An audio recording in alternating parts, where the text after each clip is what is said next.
تو وہ ہمارے ذہن میں تو یہ ہے کہ دعویٰ ایمان کو سچ کر دینے کے لیے، دکھانے کے لیے نمازیں پڑھتے ہیں، روزے رکھتے ہیں، حج کرتے ہیں۔ ذہن میں رکھیے کہ یہ نماز، روزہ، حج، زکوٰۃ وغیرہ جو ارکان کہلاتے ہیں اسلام کے، ان کی اہمیت سے انکار نہیں ہے، لیکن یہ ذرائع ہیں کسی مقصد کے حاصل کرنے کا، یہ مقصود بذات نہیں ہے۔ وہ مقصد تو اس نظام کو قائم کرنا ہے جو نوع انسانی کی منفعت کے لیے کچھ کام کرتا ہے۔ یہ سارا جتنے بھی ہیں یہ اس پروگرام کے ذرائع ہیں۔ اب اگر ذرائع کو ہی مقصود بالذات سمجھ لیا جائے تو جو آپ کو اب یاد ہوگا، میں دین اور مذہب میں جو فرق کرتا چلا آ رہا ہوں، دین تو ان مقاصد کا نام ہے جن کے لیے یہ سب ذرائع ہیں، اور مذہب میں یہ ذرائع مقصود بالذات ہو جاتے ہیں۔ اب آپ کے ہاں دیکھیے، وہ جو مقصد ہے کہ کوئی شخص رات کو بھوکا نہ سوئے، اگر ایک فرد بھی بھوکا سو گیا تو وہ نظام اسلامی نہیں کہلا سکتا، وہ ایک مقصد ہے۔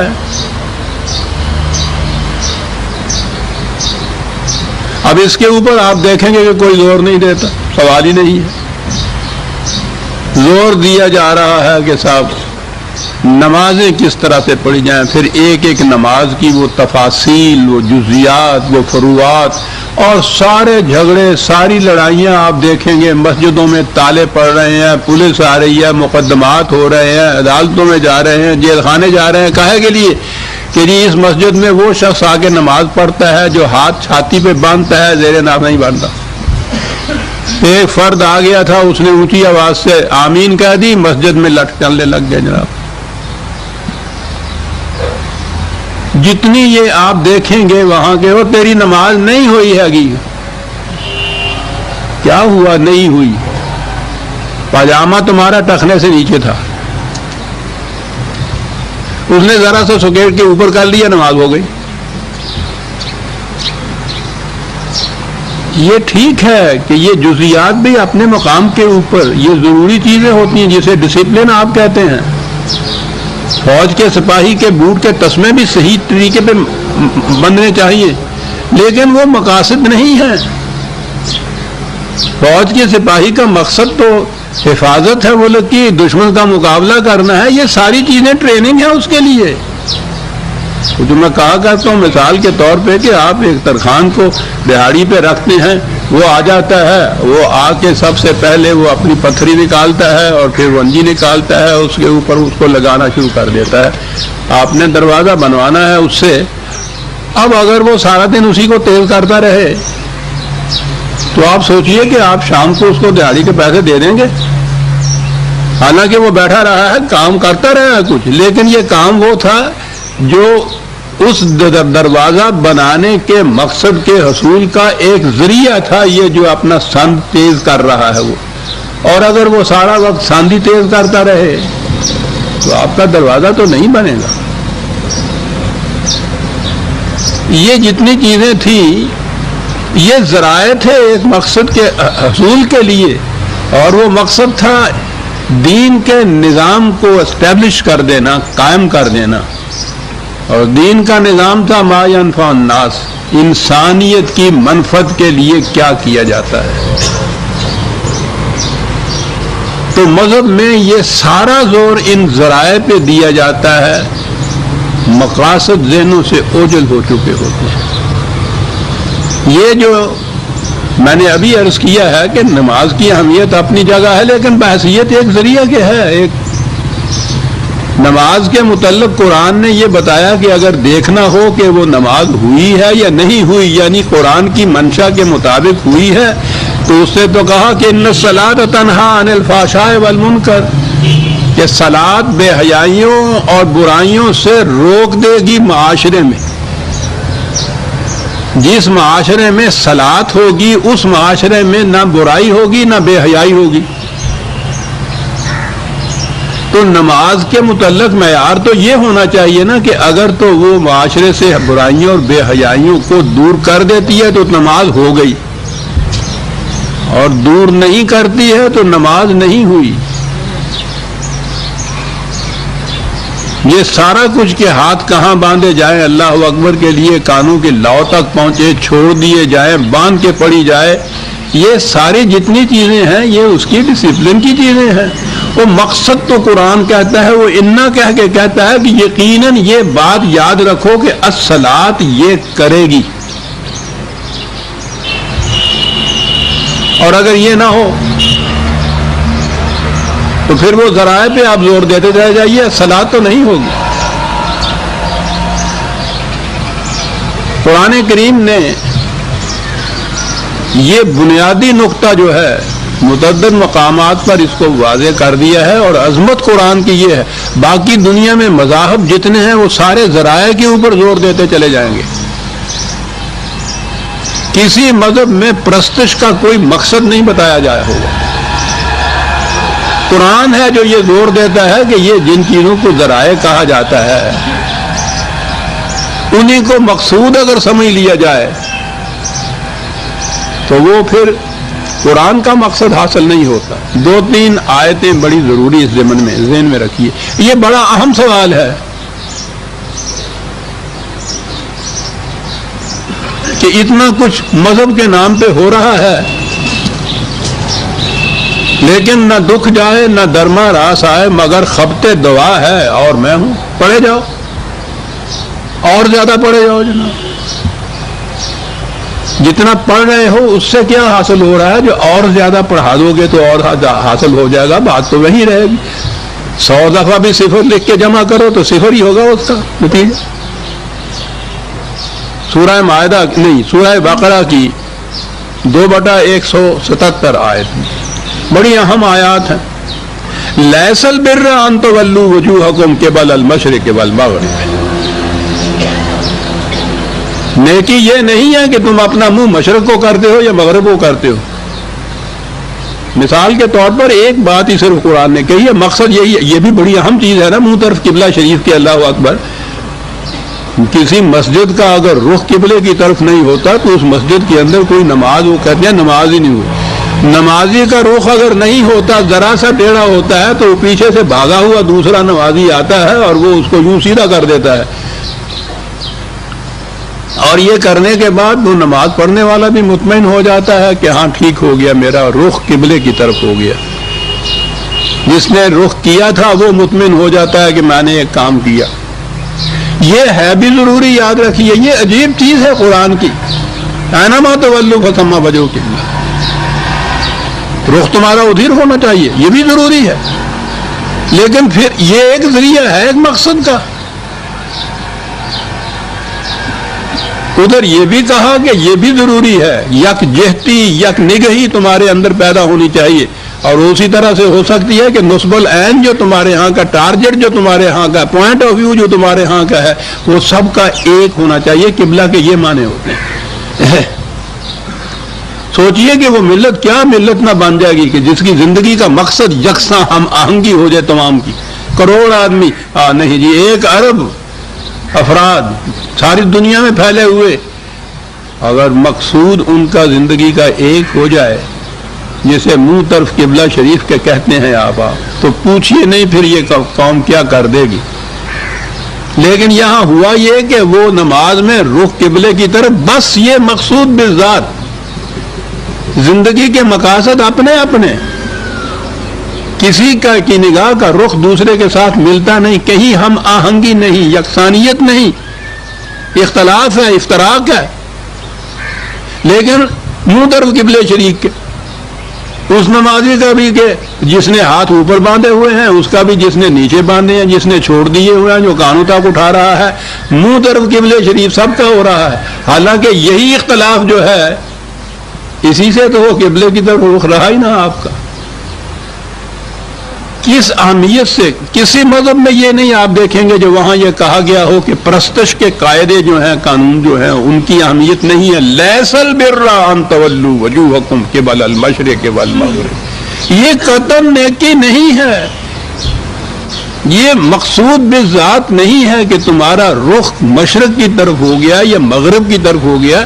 میں نے عرض کیا ہے نا کہ مثال کے طور پر یہ بات قرآن نے کہی. مقصد یہ ہے کہ یہ جو مظاہر ہیں، یہ جتنی چیزیں نظر آنے والی ہیں، یہ جتنا پروگرام اس قسم کا ہے جس کا تعلق اس ڈسپلن سے ہے، وہ اپنی جگہ پہ وہ ذرائع اگر رہیں گے تو وہ ٹھیک ہے، لیکن اگر انہیں مقصود بالذات سمجھ لیا جائے گا تو یہ نیکی نہیں ہے. مطمئن ہو کے نہ بیٹھ جاؤ کہ میری نماز تو ہو گئی، اس کی نہیں ہوئی. اگر تمہاری نماز بھی برائیوں اور بے حیائیوں سے نہیں روکتی معاشرے کو تو نہ تمہاری ہوئی نہ اس کی ہوئی. نماز کی شکل سے ہی ہو گئی، نماز کا مقصد سے ہی نہیں ہوا. لیس البر ان تولوا وجوہکم قبل المشرق والمغرب ولکن البر. آؤ بتائیں نیکی کیا ہے؟ پہلی شرط وہی ایمان کی، من آمن باللہ والیوم الآخر والملائکۃ والکتاب والنبیین. یہ تو ہو گیا کہ یہ ان حقائق کے اوپر ایمان. میں نے عرض کیا تھا نا کہ وہ پہلا زور پھر دیتا ہے یہ ایمان کے بعد وآت المال علی حبہ ذوی القربى والیتامى والمسکین. پھر وہی بات آ گئی، وہی مال و دولت کا دے دینا اس مقصد کے لیے. دو ہی چیزیں قرآن نے بتائی ہیں. اس نظام کے قیام اور استحکام کے دوران میں جتنی اپنی کمائی ہے اس میں سے اپنی ضرورت کے لیے لینا، باقی سارے کا سارا دوسروں کی ضرورتوں کو پورا کرنے کے لیے نظام کے حوالے کر دینا، ایک بات. اور دوسری چیز کہ جب کہیں ایسا وقت آ پڑے جان دینے کا تو میدان جنگ میں چلے جانا، جس کو جہاد کہا جاتا ہے. دو ہی چیزیں ہیں جو نیکی کی بتائی قرآن میں.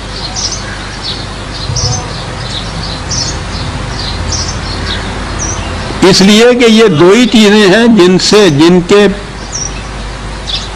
دعویٰ کرنے سے انسان مسلمان ہوتا ہے. اب تو یہ ہے نا کہ کلمہ پڑھ لینے سے مسلمان ہوتا ہے. قرآن کریم نے جو سورہ توبہ میں یہ بتایا ہے ان اللہ حشر من المؤمنین انفسهم واموالهم بان لهم الجنہ. مسلمان ہونے کے لیے ایک معاہدہ کیا جاتا ہے خدا سے، یہ شخص اپنی جان اور مال خدا کے ہاتھ بیچ دیتا ہے اور وہ اس کے عوض میں جنت دے دیتا ہے. جان اور مال یہ دو ہی چیزیں ہیں جو قرآن نے کہی. مال کا ذکر تو ساری زندگی میں آتا رہے گا، اور جان جو جس وقت جان دینے کا وقت آئے گا اسے جہاد عام طور پہ کہا جاتا ہے، اور یہ انفاق کہلاتا ہے. جتنی بھی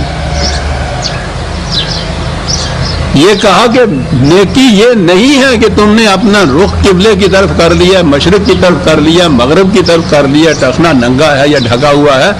نیکی یہ ہے کہ تم ان حقائق پر ایمان لانے کے بعد اپنا مال ان مقاصد کے لیے صرف کرتے ہو یا نہیں کرتے. اسی آیت میں دونوں ہی چیزیں آ گئی ہیں. پہلے تو آت المال ہے اور آخر میں ہے والصابرین فی البأساء والضراء وحین الباس. جنگ کے وقت، لڑائی کے وقت، تصادم کے وقت، ٹکراؤ کے وقت استقامت سے کام لیتے ہیں، استقلال سے کام لیتے ہیں، ثابت قدمی سے کام لیتے ہیں. اولئک الذین صدقوا. یہ لوگ ہیں جو اپنے دعوی ایمان کو سچ کر دکھاتے ہیں. اگر یہ نہیں ہے تو لیس البر ان تقوموا الوجہ قبل المشرق والمغرب. یہ ان چیزوں کے اوپر زور دیے چلے جانا کہ صاحب اس انداز سے رخ کیا اور اس انداز سے سجدہ کیا اور ایسے ہاتھ باندھے اور وہاں تک ہاتھ اٹھائے، یہ ان چیزوں کے اوپر زور دیتے چلے جاؤ گے، یہ نیکی نہیں ہے. نیکی یہ ہے کہ تم اپنے دعوی ایمان کو ان چیزوں سے سچ کر دکھاتے ہو یا نہیں. یہاں تو اتنی سی چیز کہی ہے، سورہ توبہ میں ہے، وہ بھی اسی کا یہ ایک جز ہے 9/19. اجعلتم سقایت الحاج و عمارت المسجد الحرام کمن آمن باللہ والیوم الآخر وجاہد فی سبیل اللہ لا یستوون عند اللہ. کہا کیا تم سمجھتے ہو کہ اس قسم کے نیکی کے کام کے حاجیوں کے لیے سبیلیں لگا دی ہیں ہم نے پانی پینے کے لیے، کعبہ کی تزئین و آرائش کے لیے اتنا کچھ ہم نے کر دیا ہے. تو آپ کو یاد ہے انہوں نے اگلے دنوں سے یہ خبر آئی تھی کہ پتہ نہیں کتنے 100 من سونا جو ہے کعبے کے دروازے پہ لگایا گیا ہے، کس کس قسم کے پتھروں کے فرش بنائے گئے ہیں، کروڑوں روپے اس کی زینت کے اوپر، اس کی آرائش کے اوپر خرچ کیے جا رہے ہیں۔ قرآن کہتا کیا تم سمجھتے ہو کہ یہ اس قسم کے یہ نیکی کے کام تم سمجھتے ہو کہ حاجیوں کو پانی پلانے کے لیے یا کعبے کی تزئین و آرائش کے لیے اتنا کچھ ہم کر رہے ہیں؟ یہ چیز اور اس نظام کے استحکام اور بقا کے لیے جد و جہد کرتے چلے جانا، مسلسل یہ جہاد آخری اس کا مرحلہ ہوتا ہے جو میدان جنگ میں جانا ہوتا ہے، ورنہ ہر کوشش جو اس نظام خداوندی کے قائم کرنے اور اس کو محکم بنانے کے لیے کیا جائے گا وہ جد و جہد میں آ جائے گا، جہاد میں آ جائے گا۔ کہا کہ یہ بات جو ہے کہ پانی پلانا ہے حاجیوں کو اور کعبے کی تزئین و آرائش کرنی ہے، کیا یہ اس کے برابر ہو جائے گا کہ جو شخص جاہد فی سبیل اللہ لا یستوون عند اللہ؟ تم اپنے ذہن میں خواہ کتنا ہی کیوں نہ اپنے آپ کو فریب دے لو کہ یہ دونوں چیزیں برابر ہیں، خدا کے نزدیک یہ برابر نہیں ہے۔ وزن تو وہ ہے جو اس کے میدان میں ہو، وہاں اس کا کوئی وزن نہیں ہے۔ اولئک حبطت اعمالہم، اس قسم کے اعمال تمہارے لیے خوش فریبی کا باعث بن سکتے ہیں، خدا کے میزان میں ان کا کوئی وزن نہیں ہوتا۔ لا یستوون عند اللہ، اور اتنا ہی نہیں ہے عزیزان من، آگے جو الفاظ آتے ہیں کانپ اٹھتا ہے آدمی۔ واللہ لا یہدی القوم الظالمین، جو انہی ذرائع کو مقاصد سمجھ کے مطمئن ہو بیٹھی ہے وہ ظالمین کی قوم ہے، گمراہ ہے، ان کو صحیح راستہ نہیں مل سکتا۔ یہ ہے فرق مذہب اور دین میں۔ یہ سارا کچھ جو ہے حاجیوں کو پانی پلانا، مساجد کی تعمیر اور اس میں تزئین اور یہ سارا کچھ آپ دیکھتے ہیں، سارا زور ہمارے ہیں مذہب میں ان چیزوں پہ لگایا جاتا ہے۔ نماز روزہ ہے تو اس کے لیے یہ جزیات جتنی ہیں، مسائل پہ مسائل آپ دیکھیے، کمرے بھرے ہوئے ہوتے ہیں ان کتابوں سے، یہ کہ روزہ کن چیزوں سے ٹوٹتا ہے، کن چیزوں سے رہتا ہے۔ حنفیوں کی نماز کیسی ہے، اہل حدیث کی کیسی ہے، شیعہ کی کیسی ہے، ان کے اندر پھر جو مختلف الگ ٹولے بنے ہوئے ہیں ان کی کیسی ہے، جزیات پہ جزیات، باس پہ باس چلی آ رہی ہے، لٹھم لٹھا ہو رہے ہیں اس چیز کے اوپر۔ خدا کہتا ہے کہ اس کا وزن ہی کچھ نہیں ہمارے میزان میں، اور اس سے آگے بڑھیے۔ یہ جتنا کچھ مذہب کے نام پہ قرآن کریم، ناظرہ قرآن کریم پڑھایا جاتا ہے، مکتب پہ مکتب کھلے ہوئے چلے جا رہے ہیں، بغیر مطلب سمجھے ہوئے قرآن کے الفاظ کو دہراتے چلے جانا۔ سوچیے عزیزان من، دنیا کی کسی کتاب کے ساتھ بھی یہ ہوتا ہے کہ آپ اس کا مطلب نہ سمجھ رہے ہوں اور دہراتے چلے جائیں آپ اس کو ساری عمر، اور اہتمامات اس کے لیے آپ پوچھو نہیں، اتنے اس کے لیے مدارس اور مکاتب کھلے ہوئے ہیں، اور پھر جتنا ان کے اوپر خرچ ہوتا ہے، جتنا اہتمام کیا جاتا ہے، پھر اس کو کام کرنے والے، ان میں چندہ دینے والے، اس کا انتظام کرنے والے بڑے مطمئن ہوتے ہیں کہ بہت بڑا کام ہم کر رہے ہیں خدا کا، مذہب کا، دین کا، اسلام کا۔ اتنے ہی مکاتب تھے ہی، چلیے حفظ کرانے والے حافظ نہیں جی، آگے چلیے تجوید القرآن ہے جی، پھر وہ قاری بناتے ہیں۔ کس نے تو حفظ کرایا، اس نے یہ سکھایا کہ وہ عین کہاں سے نکلے گی، قاف کہاں سے نکلے گا۔ اب یہ عین اور قاف درست کرنے والے الگ مکاتب کھلے، الگ مدرسے کھلے، ادھر وہ حافظ بناتے ہیں، یہ قاری بناتے ہیں، یہ تجوید کا الگ علم بن گیا ہے۔ یہ سارا کچھ کرانے والا، سارا مقصد اس قرآن کا پہلے تو اتنا ہی ہوتا تھا کہ وہ رمضان کی تراویح میں وہ حافظ تراویح پڑھا دیتا تھا، محراب سنانا جس کو کہتے ہیں، وہ سنانے والا بھی کچھ نہیں سمجھتا تھا کہ میں کیا کہہ رہا ہوں، یہ سننے والے بھی کچھ نہیں سمجھتے میں کیا کہہ رہا ہوں، ثواب دونوں کو ہو رہا ہے، مطمئن ہے۔ لیس البر، قرآن ہے عزیزان من، میرے اور آپ کے جذبات کی رعایت نہیں رکھتا، حقائق ہے، نیکی نہیں ہے یہ۔ وہ یہ قرآن کو نازل کیا گیا ہے، وہ کہتا ہے لقوم یعلمون لقوم یعقلون، ان کے لیے جو اس کو سمجھتے ہیں، ان کے لیے جو غور و فکر کرتے ہیں، یہ تو نازل ان کے لیے کیا گیا ہے۔ یہ سارا کچھ اس اہتمام سے ہو رہا ہے۔ سوچئے قوم کا یہ رویہ، انہی تک آ جائیے اور آگے نہ بھی بڑھیے، مساجد بنانا۔ غور فرمائیے کہ ایک ایک مسجد، یعنی لاؤڈ سپیکر الگ، وہ مینارہ اس کے اندر ہے، ایک مینارے پہ جتنا خرچ ہوتا ہے، ایک مسجد پہ جتنا خرچ ہوتا ہے، پھر وہ مساجد بھی ایسی بن رہی ہیں جن میں وہ سنگ مرمر اور سنگ موسیٰ اور یہ چیزیں لگی ہوئی ہوتی ہیں، بنتی چلی جاتی ہیں مسجدوں پہ مسجدیں صاحب، پھر ان کی زیب و زینت کے سامان ہو رہے ہیں، ان کے انتظامات پھر ہو رہے ہیں۔ ادھر میں نے عرض کیا ہے کہ قرآن کے ساتھ یہ کچھ ہو رہا ہے۔ یہ ایک حج کے اوپر آپ کے ہاں پوری ایک عرب قوم جو ہے وہ حج کے اہتمام میں سارا سال لگی رہتی ہے، ٹھیک ہے، اپنا اپنا اطمینان ہے جسے آپ کر کے آ جائیے۔ قرآن کہتا ہے ہمارے میزان میں تو برابر نہیں یہ بات ہو سکتی، ہمارا میزان تو یہ کہے گا کہ نتائج کیا مرتب ہوئے، وہ مقاصد حل ہوئے جن کے لیے یہ چیزیں تجویز کی گئی تھیں، یا سارا دن تم فٹ بال کو کک لگاتے گئے گلاتے گئے اور دوسرے کے گول میں پہنچایا ہی نہیں اس کو، تم نے نہیں گنی جائیں گی یہ ککیں آپ۔ مقصد تو اس گیند کا گول میں پہنچنا تھا، فریق مقابل کا۔ لا یستعون، میں یہ کہہ رہا ہوں یہ لا یہدی القوم الظالمین، اتنا ہی نہیں کہا کہ نیگیٹو ہے یہ چیز، منفی ہے یہ چیز، کچھ حاصل نہیں ہوا، وہ کہا ہے کہ یہ قوم گمراہ ہے، یہ قوم ظالم ہے، جو مطمئن ہو جاتی ہے ذرائع کو مقصود سمجھ کر۔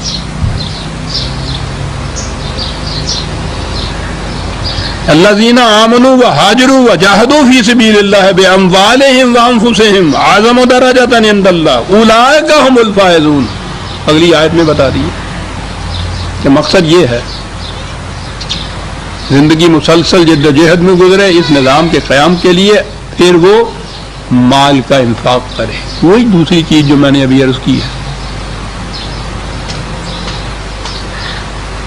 یہ ہیں جن کے درجات اعظم ہیں خدا کے نزدیک۔ نماز کے متعلق تو وہ سورہ معون متعدد بار سامنے آ گئی ہے، وہ ہر بار آنی پڑتی ہے۔ فویل للمصلین الذین، اتنا ہی نہیں کہ وہ بیکار گئی ان کی نمازیں، اس قسم کے نمازیوں کی، فویل، تباہی ہے ان نمازیوں کے لیے۔ وہ تو نماز نہ پڑھنے والوں کے لیے تباہی بتاتے ہیں، یہاں وہ بتا رہا ہے نماز پڑھنے والے جو مسلین ہیں ان کے لیے تباہی۔ کون سے مسلین؟ الذین ہم عن صلاتہم ساہون، وہ جو اپنی صلات کے مقصد، مفہوم، اس کے نتائج، جس مقصد کے لیے یہ فرض کی گئی تھی اس سے بے خبر رہتے ہیں۔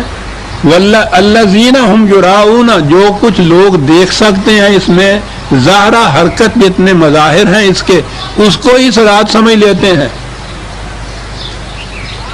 تباہی ہے ان نمازیوں کے لیے جو اس کو صلاۃ سمجھ کے مطمئن ہو جاتے ہیں۔ وَيَمْنَعُونَ الْمَاعُونَ، اور رزق کے ان چشموں کو جن کا پانی بہتا ہوا رہنا چاہیے تھا بند لگا کے اپنے لیے روک لیتے ہیں اور نماز پڑھنے چلے جاتے ہیں۔ فَوَيْلٌ لِّلْمُصَلِّينَ الَّذِينَ هُمْ عَنْ صَلَاتِهِمْ سَاهُونَ۔ آپ غور فرمائیے عزیزان من کہ قرآن کو مفہوم کے ساتھ کیوں نہیں پڑھایا جاتا؟ وہ پڑھایا جائے تو ان مقامات کو کیا کریں گے وہ؟ قرآن میں جہاں جہاں یہ آتا ہے کہ فرقہ بندی شرک ہے، ان آیتوں سے یہ اسی طرح گزر جاتے ہیں جیسے ایکسپریس ٹرین کھڑی نہیں ہوتی اس اسٹیشن کے اوپر. کہیں سنیے، مجال ہے ان آیات کے متعلق کچھ بتا جائے. جس قوم میں فرقے ہیں قرآن کہتا ہے کہ یہ شرک ہے. رسول اللہ صلی اللہ علیہ وسلم سے فرمایا قرآن نے، اے رسول تیرا ان لوگوں سے کوئی واسطہ نہیں ہے جو فرقے سے متعلق ہو گئے. کوئی ایک بھی باقی رہتا ہے آپ کے ہاں؟ باقی وہ رہتا ہے جو کہتا ہے کہ میرا تعلق کسی فرقے سے نہیں ہے، اس کے خلاف یہ سب کفر کا فتویٰ لگا دیتے ہیں. وہ کافر تو ایک باقی رہ جاتا ہے شرک سے. یہ مومن سارے جتنے ہیں قرآن کی روح سے یہ سارے کے سارے شرک آلودہ ہوتے ہیں. ایک دفعہ کہا کہ وَلَا تَكُونُوا مِنَ الْمُشْرِكِينَ مِنَ الَّذِينَ فَرَّقُوا دِينَهُمْ. مشرک. دوسری جگہ کہا ہے رسول تیرا ان لوگوں سے کوئی واسطہ نہیں ہے جنہوں نے فرقہ بنا لیا. اور یہاں فخر اسی پہ کیا جاتا ہے کہ ہم فلاں فرقے سے ہیں. کون ہوتے ہو صاحب؟ یعنی اگر آپ صرف کہہ دیے مسلمان ہوتا ہوں تو وہ اطمینان نہیں ہوتا. جی بھائی کون مسلمان؟ یعنی آگے بتائیے. کہا کہتا ہوں کہ رسول اللہ صلی اللہ علیہ وسلم نے بھی بتایا تھا آگے، پھر انا اول المسلمین حضور نے کہہ کے پھر آگے میں نے کہا صحابہ نے پوچھا تھا کہ جی کون مسلمان ہے، سنی یا شیعہ مسلمان؟ اچھا جی سنی مسلمان ہو جی، سنی تو ہوا. کون سے سنی مسلمان؟ اہل حدیث یا اہل فقہ؟ کہ جی اہل فقہ والے تھے. اچھا اہل فقہ، ٹھیک ہے شکر. حنفی ہیں آپ یا شافعی ہیں صاحب؟ کہ جی حنفی ہوں صاحب. حنفی ہیں، اچھا ہے. دیوبندی ہیں، بریلوی ہیں. چل بھائی تریا چل. وہ کہتے روک بھی روکے گا تو وہ جو توحید کے اوپر ہوگا، جو کہا گیا گا کہ انا مسلم بس. اور جو ان پگڈنڈیوں پہ چلے گا پھر تو در مافل خیز افسانہ سے افسانہ چلتے جا.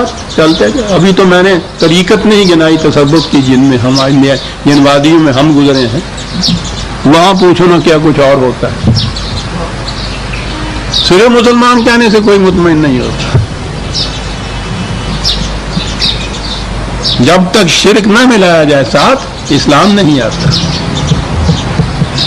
یہ تھی وہ چیز. وہ کہتا ہے کہ اپنے دعوی ایمان کو سچ کر کے دکھانے والے وہ لوگ ہیں جو اس نظام کی استحکام اور بقا کے لیے، قائم کرنے کے لیے مسلسل جدوجہد کرتے ہیں. ٹکراؤ کا وقت آتا ہے تو سر ہتھیلیوں پہ رکھ کے میدان جنگ میں جاتے ہیں، اور وہ میدان جنگ میں جانے کا وقت نہیں ہوتا تو اپنی کمائی کو ان کاموں کے لیے کھلا رکھتے ہیں. یہ وہ لوگ ہیں کہ جو سچ کر دکھاتے ہیں اپنی. دو مقام ہے جہاں قرآن نے یہ کہا ہے کہ یاد رکھو اگر تم یہ نہ کرو گے تو اس کے معنی ہوں گے کہ تم نے دین سے اعراض برت لیا. اگر یہ کرو گے تو پھر تمہاری جگہ دوسری قوم آ جائے گی.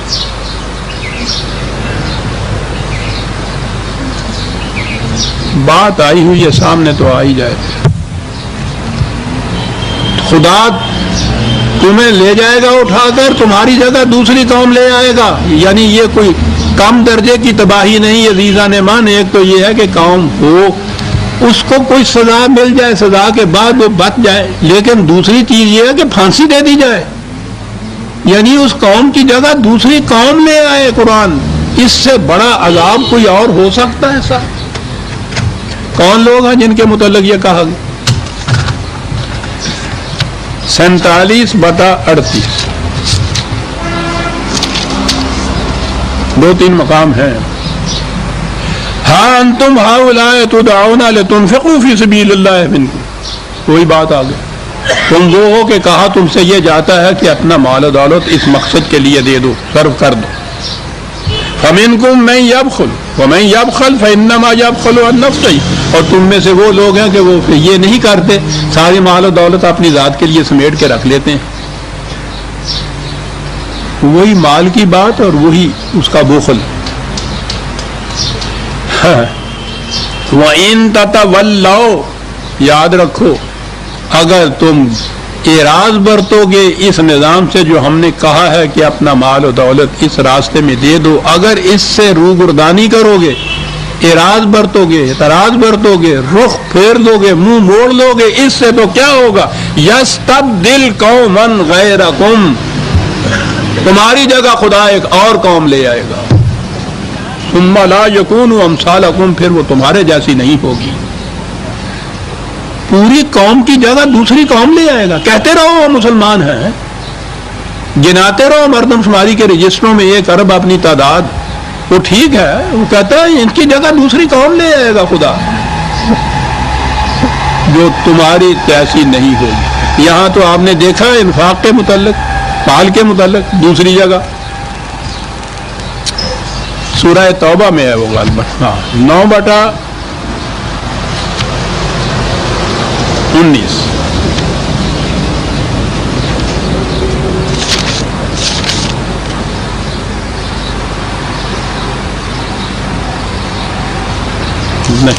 39 ہے جی، دیکھ لیجئے گا، وہ وہاں میدان جنگ کی بات آ گئی، یہاں تو وہ انفاق کی بات تھی، مال کی بات تھی، یہاں جان کی بات آ گئی۔ الا تنفروا يعذبكم عذابا الیما، اگر تم منہ موڑ لو گے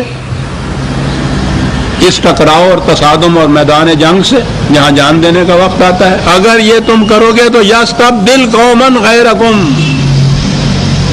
تمہاری جگہ وہ دوسری قوم لے آئے گا۔ تو عزیزان ایمان، اپنے آپ کو ہم فریب دیتے رہیں، سیدھی سی بات ہے، وہ تو یہ کہہ رہا ہے تمہاری جگہ دوسری قوم آ جائے گی، یہ کوئی کم درجے کا عذاب یا تباہی نہیں ہے، کسی قوم کی جگہ ہی دوسری قوم آ جائے سکتی ہے۔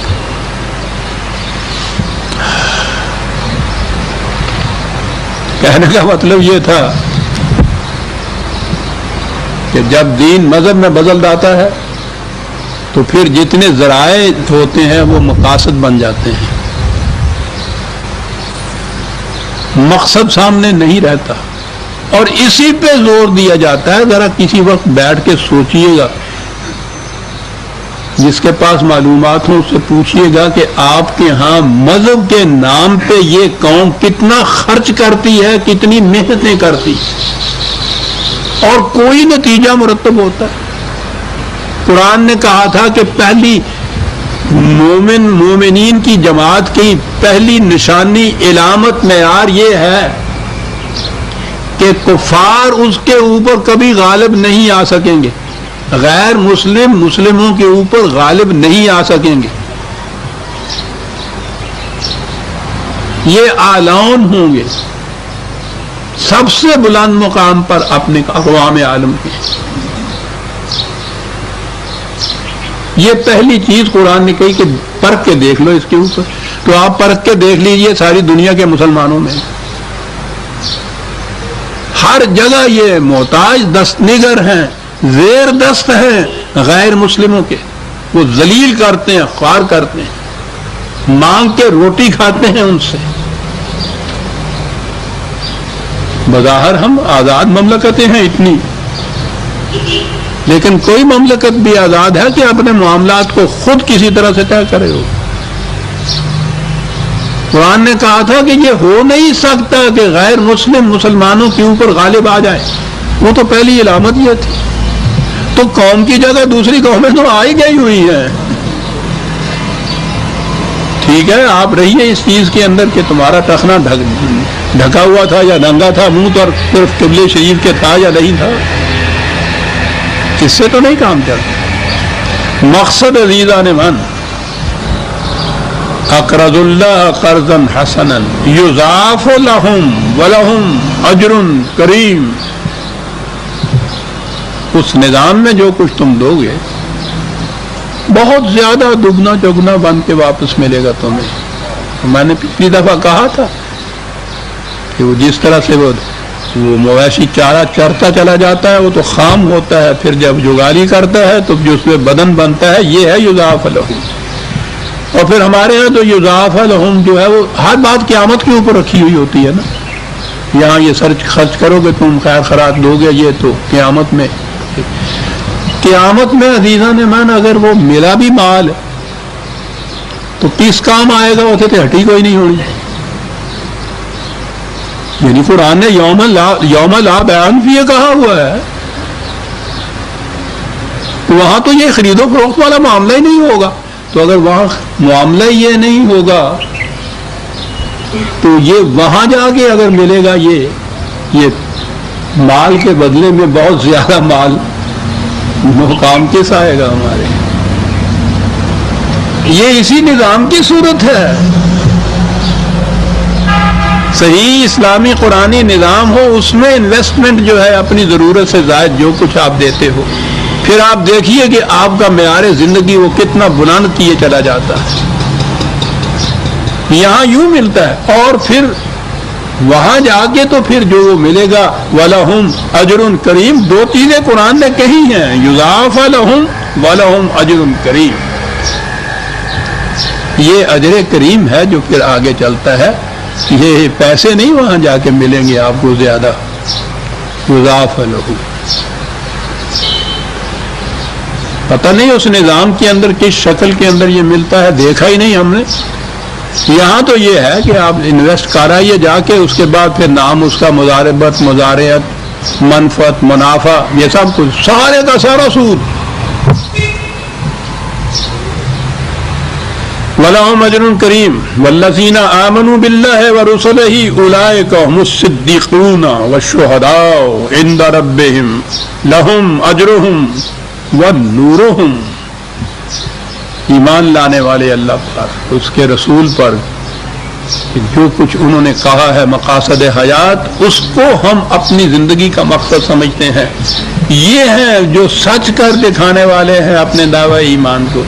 یہ ہیں جو نگرانی کرنے والے ہیں. شہداء کا لفظ یہ جن معنوں میں ہم اپنے ہاں شہید کا لفظ بولتے ہیں نا، ان معنوں میں قرآن میں یہ لفظ نہیں آیا. شہداء شہادت تو آپ کو معلوم ہے نا، کسی چیز کی گواہی دینا. نگرانی کرنا اصل میں اس کے معنی ہوتے ہیں. وہ ہیں جو اس نظام کی نگرانی کرنے والے ہیں. خدا کے نزدیک خدا نے یہ ان کا فریضہ زندگی مقرر کیا تھا کہ وہ اپنے دعوی ایمان کو اپنے ان اعمال سے سچ کر دکھائیں اور نگرانی کریں. اس امت وسطیٰ کی تو فریضہ زندگی یہ تھا شہداء علی الناس، تمام اقوام عالم کی نگرانی کریں کہ ان میں سے کون کون صحیح راستے پہ جا رہا ہے اور کون کون ظلم اور استبدال کر رہا ہے. اس قوم کا فریضہ یہ تھا. کذالک جعلناکم امۃ وسطا لتکونوا شہداء علی الناس. دنیا کی غیر مسلم قومیں تمہارے اوپر نگران ہے، ان کا سارا انٹیلیجنس تمہارے اوپر کام کر رہا ہوتا ہے. آپ نے ان کے خلاف شہداء کیا بننا ہے؟ سر شہداء علی الناس.